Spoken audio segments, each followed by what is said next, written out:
여러분 안녕하십니까? 뉴스라이브 문을 엽니다. 오늘 9월부터는 자전거 안전모 착용이 의무화됩니다. 어제 이와 관련한 내용을 행안부가 발표했는데 문제는 따릉이를 비롯한 공공자전거들입니다.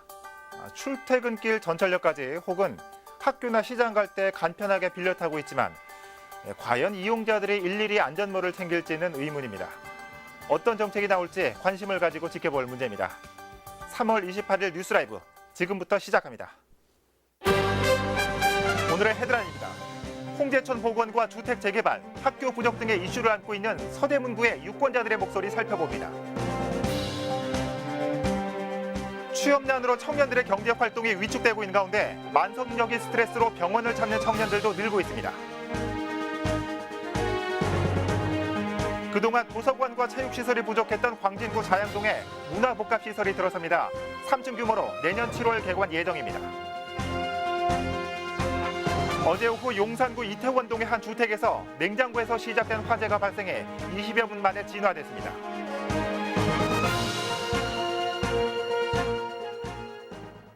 지역별 현안과 유권자의 목소리를 들어보는 시간, 오늘은 서대문구로 가봅니다.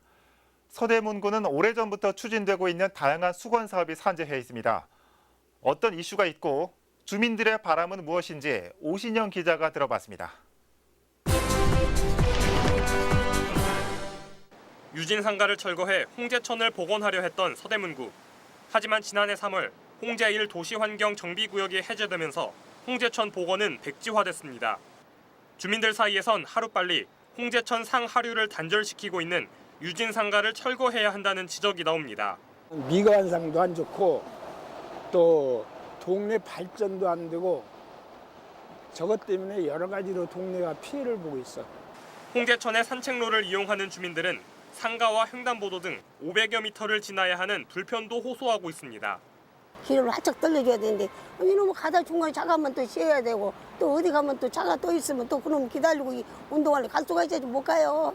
불편해서요. 주택 재개발 사업에 서대문구의 빠른 결정을 기다리는 주민들도 있습니다. 지난 2010년 이후 서대문군의 주택 재개발 사업으로 지정된 곳은 모두 25곳. 이 중 13곳이 조합 문제 등으로 사업이 장기화되고 있는 상황입니다. 15년째 발이 묶인 연희 1주택 재개발 구역의 경우 관리 처분 인가나 구역 해제의 결정이 없어 주민들의 혼란은 가중되고 있습니다. 되든 안 되든 해야 집 수리를 하든지 이사를 가든지 무슨 수가 나야지. 날짜만 이렇게 자꾸 가니까 속상하다니까 다들. 부가현 3주택 재개발 구역 역시 10년 이상 사업이 표류됐습니다. 개발이 빨리 되려면 빨리 돼야지. 이사 갈 수도 없고 뭐 그냥 살 수도 없고 다 집은 무너지지. 뭐 사는 것이 아니에요. 이 밖에 고등학교가 전무한 홍은 홍제동의 고등학교 설립 등 다양한 해결 과제도 남았습니다.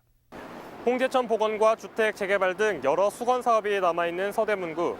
주민들이 바라는 건 새로운 개발과 복지 대책이 아닌 눈앞에 놓인 과제의 해결책을 제시해주는 것 아닐까요?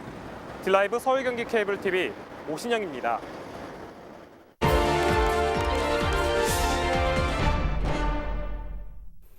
계속해서 서대문구청장 선거 예비후보 등록 현황 살펴보겠습니다. 현재까지 모두 3명이 예비후보 등록을 마쳤습니다. 더불어민주당에서 1명, 자유한국당에서 2명입니다. 더불어민주당에서는 서울시의원을 역임한 박운기 씨가 예비후보 명단에 이름을 올렸습니다. 후보 등록을 하진 않았지만 더불어민주당 소속 현 문석진 구청장도 3선 도전에 나섭니다. 자유한국당에서는 서울시의회 부의장을 지낸 하태종 씨와 한국 초고층 도시 건축학회 연구원장을 맡고 있는 안형준 씨가 예비후보 등록을 마쳤습니다. 자유한국당에서는 2명의 후보를 넣고 공천 심사가 진행 중인 것으로 알려졌습니다. 바른미래당은 다음 주 정도에 후보자의 윤곽이 나올 것으로 알려졌습니다. 이번 서대문구청장 선거에서 더불어민주당은 당내 경선을 통해 후보자를 낼 것으로 알려졌는데요. 현역인 문석진 구청장이 경선을 통과해 3선에 안착할지 아니면 새로운 도전자들의 구청장직을 가져갈지 관심을 모으고 있습니다. 지금까지 서대문구청장 예비후보 살펴봤습니다.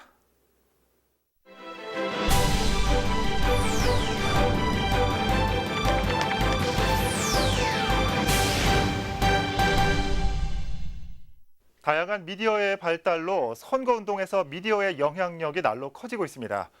후보자들의 공약과 자질을 공식적으로 비교해 볼 수 있는 TV토론회의 중요성도 그만큼 커지고 있는데요. 각 자치구별 후보자 간 토론회 준비가 한창 진행되고 있습니다. 진기훈 기자입니다. 후보자가 직접 자신의 공약을 설명하고 다른 후보들과의 토론을 통해 공식적으로 공약과 자질을 검증받는 TV 토론회. 미디어 매체가 빠르게 발달하면서 미디어 선거 경쟁이 치열해진 요즘 TV 토론회는 유권자와 후보자 모두에게 중요해지고 있습니다. 많이 준비들 하고 계신 걸로 알고 있고요. 그래서 뭐 이미지 메이킹이라든가 그다음에 토론 기법이라든가 이런 거에 대해서 상세하게 교육에 들어간 걸로 알고 있고요. 또 많이 참석하셔서 열기가 뜨거웠던 걸로 알고 있습니다. 6.13 지방선거를 맞아 각 자치구 선거관리위원회와 선거방송 주관 방송사 관계자들이 모여 방송토론회 진행에 대한 본격적인 준비에 나섰습니다. 후보자 안내와 토론 진행 방식, 사회자의 역할 등 전반적인 토론회 진행에 대한 교육과 토의를 통해 의견을 교환하며 토론회 관리에 대한 역량을 높이자는 취지입니다. 제7회 지방선거를 앞두고 구에 계시는 선거방송토론위원회 업무를 담당하는 계장님들을 모시고 교육을 하는 자리였습니다. 일단은 후보자들께서 토론 진행 방식에 대해서 본인들이 잘 파악하고 계셔야 효과적인 토론 진행이 가능하거든요. 그 부분에 있어서 후보자들께서 꼭 이 설명회, 저희 선관위에서 주관하는 토론의 설명에 참석을 하셔서 오는 6월 1일부터 시작되는 각 자치구별 방송 토론회는 6월 2일부터 딜라이브 서울 경기 케이블 TV를 비롯한 지역 케이블 방송과 중앙선거관리위원회 웹사이트를 통해 시청할 수 있습니다. 딜라이브 서울 경기 케이블 TV 진기훈입니다.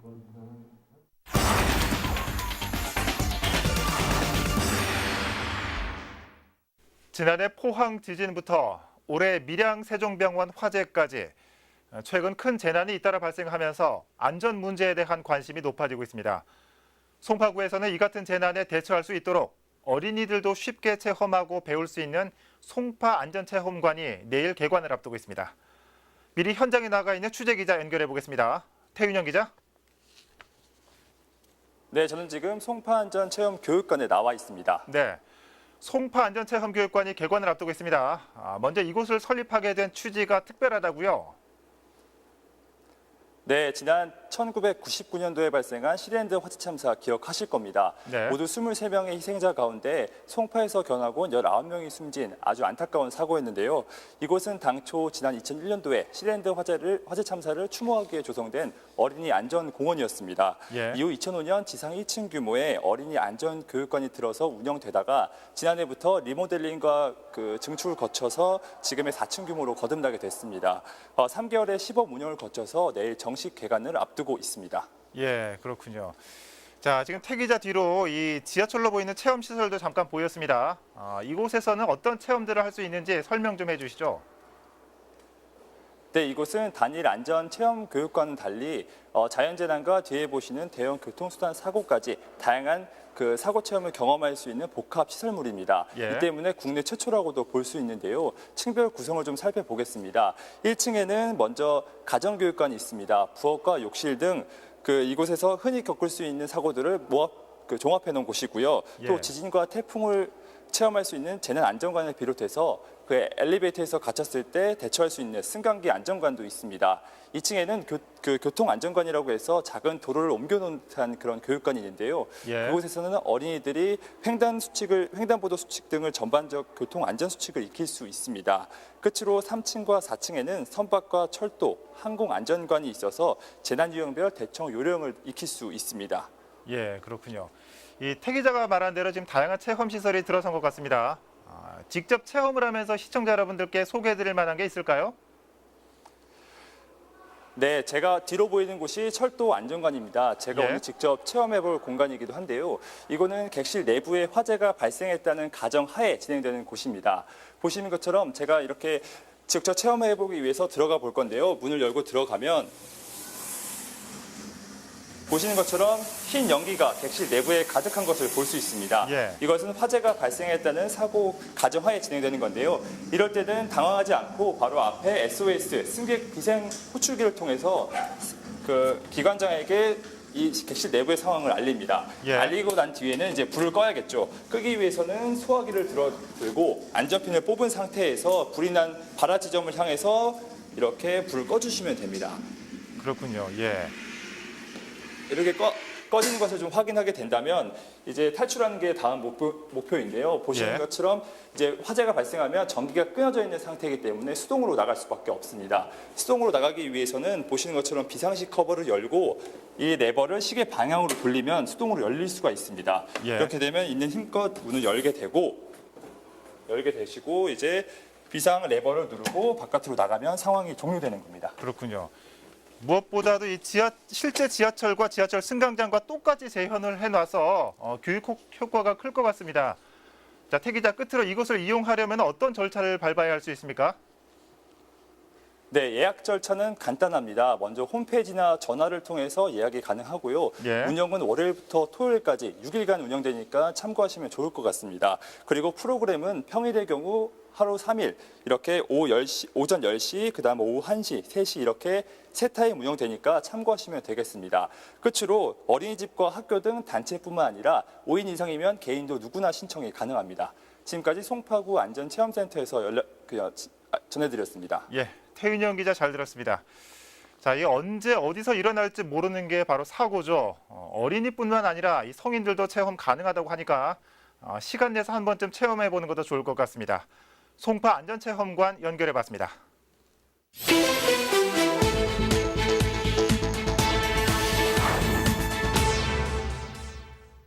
어제 오후 2시 10분쯤 용산구 이태원동의 한 주택에서 화재가 발생했습니다.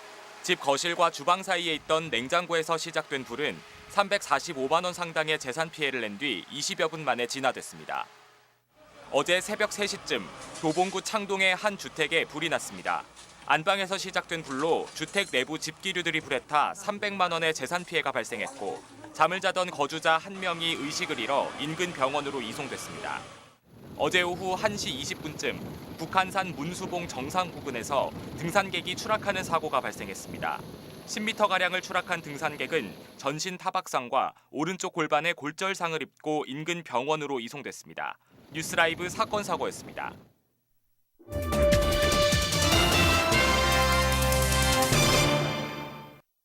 저성장 시대에 접어들면서 취업에 어려움을 겪는 청년들이 많습니다. 불경기가 계속되는 탓에 각종 지표에서도 청년들의 경제 활동도 위축돼 가고 있는 것으로 나타났습니다. 박영찬 기자가 자세한 내용 보도해드립니다.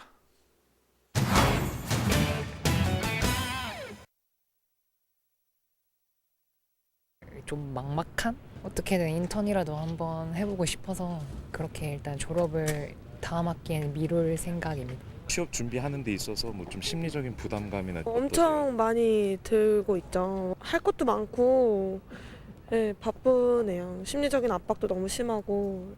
최근 20대 대학생들이 학교를 휴학하는 가장 큰 이유는 취업 준비 때문인 것으로 나타났습니다. 지난해 기준 전체 대학생 중 3분의 1에 달하는 청년들이 취업 때문에 휴학을 하고 있는 상황. 최근 8년간 전체 연령층의 실업률은 3%대였지만 청년층 실업률은 지난해 9.9%까지 보이면서 시간이 지날수록 취업 환경이 악화되고 있는 것으로 나타났습니다. 전문가들은 저성장 기조가 장기화되면서 청년층 취업난이 심화되고 있다는 점을 지적합니다. 지금 저성장이니까 아무래도 그것도 영향이 있다고 볼 수 있고 단기간에 개선될 것으로 보지 않고요. 정규직과 비정규직 간의 격차를 줄여나가고 정규직 전환 비율을 늘리면서 경기 침체와 악화돼가는 취업난 속에 청년들의 삶이 갈수록 어려워지고 있습니다. 딜라이브 서울 경기 케이블 TV 박영찬입니다. 이렇게 취업난에 시달리는 청년들이 많아지면서 병원을 찾는 젊은이들이 증가하고 있는 추세입니다. 특히 정신과의 발길에 몰리고 있다는데 계속해서 박영찬 기자가 보도합니다. 2016년 화병으로 병원을 찾은 20대에서 30대 사이 청년들은 총 2,800여 명. 2,000여 명대 초반을 유지하던 과거와 비교해 그 수가 크게 늘었습니다. 화병의 경우 만성적인 스트레스가 주된 원인으로 우울증과 분노 조절 장애, 가슴에 답답함을 느끼는 흉통으로 발전할 가능성이 있어 각별한 주의가 요구됩니다. 전문가들은 잇따른 취업 실패와 정신적 스트레스로 화병을 앓는 청년들이 증가하고 있다고 진단합니다. 20, 30대들이 취직이 잘 안 되고 있고요. 취직했어도 이제 결혼은 꿈도 못 꾸는 그런 세대가 되어버렸거든요. 그런 것들은 스스로 어떻게 조절할 수가 없다 보니까 취업, 결혼 이런 것들에 스트레스가 많다 보니까 화병이 점점 늘어나고 있습니다. 갈수록 악화되는 취업난을 완화하기 위해 지자체의 움직임도 빨라지고 있습니다. 서울시의 경우 서울시 청년 일자리 센터를 운영하며 면접 요령과 자기소개서 작성법 등의 취업 정보를 제공하고 있는 한편 강동구와 송파구 등에선 청년들을 위한 일자리 카페와 해외 취업을 알선해주는 프로그램 등을 운영하고 있습니다. 청년들의 취업난을 해소하기 위한 대책들이 나오고 있지만 보다 실질적인 해결책이 필요하다는 지적도 이어집니다. 학자금 등의 채무로 허덕이는 청년들과 양질의 일자리를 만들어낼 민간 부문의 지원책이 필요하다는 겁니다. 스트레스성 질환이 많고 이런 부분 같은 경우는 좋은 일자리가 있으면 해결되는 부분이 좀 크거든요. 취약한 계층 같은 경우에는 부채를 좀 줄여준다든지 조정을 한다든지 민간 부분에서는 기업의 투자나 사람을 더 뽑을 수 있도록 그런 투자에 대한 인센티브를 좀 더 준다든지. 취업난과 스트레스로 피폐해져가는 청년들. 악화되어가는 취업난 속에 이를 뚫기 위한 실질적인 대책과 움직임이 필요할 것으로 보입니다. 딜라이브 서울 경기 케이블 TV 박영찬입니다. 다음 소식입니다. 광진구 전체 인구의 28%가 살고 있지만 그동안 도서관과 체육시설이 미비했던 자양동에 문화복합시설이 들어설 예정입니다. 이달 초부터 자양 유수지에 시설 건립 공사가 진행 중인데 내년 7월이면 완공된 모습을 만나볼 수 있을 전망입니다. 조성엽 기자입니다. 유수지의 바닥을 부수는 작업이 한창입니다. 이달 초부터 시작된 자양 유수지 문화복합시설 건립 현장입니다. 시설은 맞은편 공영주차장과 같은 높이로 인공 지반을 쌓은 뒤 그 위에 필로티 구조의 3층 건물을 올리는 방식으로 짓습니다. 건물의 총 면적은 3,000제곱미터로 1층엔 북카페를 만들고 2층엔 유아와 어린이를 위한 도서관, 3층은 1,300제곱미터 규모의 탁구장과 농구장, 배드민턴장을 조성합니다. 또 옥상엔 휴게 공간과 옥상 정원, 한강을 볼 수 있는 전망대를 만듭니다. 실외 체육시설을 조성했었습니다. 그런데 실제로 그 운영을 하다 보니 그 활용성이 거의 미미하고 그래서 이번에 전천후 실내 체육관, 공공도서관을 조성하면 주민들이 365일 활용할 수 있지 않나 생각합니다. 자양동 인구는 광진구 전체의 30% 가까이 차지하고 있지만 도서관은 단 한 곳도 없는 실정. 체육시설 역시 광진문화예술회관과 여성능력개발원에 있는 수영장과 헬스장이 전부입니다. 더구나 유수지는 지역의 흉물처럼 여겨졌던 탓에 문화복합시설 건립은 주민들의 오랜 문화 욕구와 수곤을 한 방에 해결하는 청량제가 될 전망입니다. 2층 애기 놀이 공항이라 그런 것 같더라고요. 좋죠. 당연히 좋은 거 하면 옛날부터 한다고 얘기 안 하셨어요? 근데 이제 시작하더라고. 자양 유수지 문화복합시설 예산은 국비 28억 원을 포함해 모두 123억 원입니다. 완공은 내년 7월입니다. 딜라이브 서경기 케이블 TV 조성엽입니다. 천안함 피격과 제2연평해전, 연평도 포격에서 순국한 장병들을 기리기 위해 정부에서는 3년 전부터 매년 3월 마지막 금요일을 법정 기념일인 서해 수호의 날로 지정했습니다. 강남구 수도공고에서는 천안함 피격 당시 실종 장병들을 구하려다 순국한 고 한주호 준이의 추모식이 마련됐습니다. 지혁배 기자입니다. 서해 수호의 날은 어떤 날일까? 간단한 설명과 동영상 시청을 통해 천안함 피격과 제2연평해전, 연평도 포격에서 있었던 북한의 도발과 안보 현실을 알아봅니다. 여기에 서해 바다를 지키려다 순국한 54명의 장병들과 천안함 승조원을 구조하려다 순직한 한주호 준이까지 호국 영령을 기리는 마음을 담아 종이배를 접어보는 시간도 갖습니다. 2018 서해 수호의 날 행사를 통하여 호국 영웅의 희생을 기리고 유가족을 위로하며 국가 안보의 소중함을 다시 한번 생각해보는 우리 모두가 되었으면 좋겠습니다. 지난 2010년 3월 서해 백령도 앞바다 천안함 피격 현장에서 실종 장병들의 구조 작업 도중 53세의 나이로 순직한 고 한주호 준이. 지난 2014년 모교인 수도정기 공업고등학교 앞에 동상이 세워진 이후 후배들과 지역 보훈 인사들이 참석한 가운데 올해로 4번째 추모식이 거행됐습니다. 참된 희생정신이 무엇인지 보여주었던 그가 본교의 학생이었고 우리들의 선배였다는 사실이 그저 한없이 자랑스럽습니다. 이에 우리는 기억하는 것으로 그에게 경의를 표합니다. 매년 넷째 금요일 서해 수호의 날이 법정 기념일로 지정된 건 올해가 3년째입니다. 한주호 중리가 다녔던 모교에서 학생들과 더불어서 그 희생 정신을 기리는 그런 자리를 갖게 된 것이 뜻깊다고 할 수 있겠습니다. 서해 수호의 날을 맞아 광화문 광장 외에도 전국적으로 기념식과 관련 행사가 마련됐습니다. 딜라이브 서울 경기 케이블 TV 지역배입니다. 강남구는 전국에서 처음으로 자원회수시설 주민지원협의체 위원 선정에 공개 공모 방식을 도입합니다. 구는 지난 16일 자원회수시설의 추천 대상자 선정위원회 구성 등 조례를 공포하면서 주민대표를 선정할 때 공개 공모 방식을 명문화했습니다. 주요 내용으로는 선정위원회를 강남구 의원과 변호사, 민간 전문가와 지역 주민 등 11명으로 구성하고 공개 모집된 주민대표 후보 대상자를 공정하게 선정하도록 했습니다. 공개 공모 방식은 주민대표를 선정할 때 자치단체가 관여할 수 있어 상위법을 위반할 수 있다는 서울시의 제의 요청 사안을 강남구의회에서 다시 만장일치로 통과시키면서 확정됐습니다.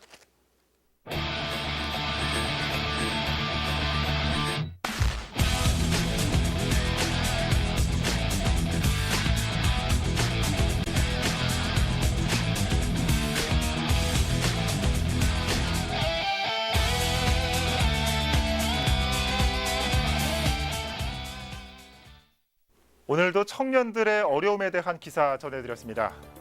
비단 어제 오늘만의 얘기는 아니겠지만 이번 선거에서도 청년들이 또 한 번 소외되고 있는 건 아닌지 생각해볼 문제입니다. 중앙정부의 몫이겠거니 하며 누구의 공약에도 찾아볼 수 없는 청년 정책들. 선거가 다가올 때마다 투표 연령을 낮추자는 정략적인 주장만으로는 바래져가는 풀뿌리 민주주의를 되살리긴 어려워 보입니다. 뉴스라이브 마칩니다. 시청해주셔서 고맙습니다.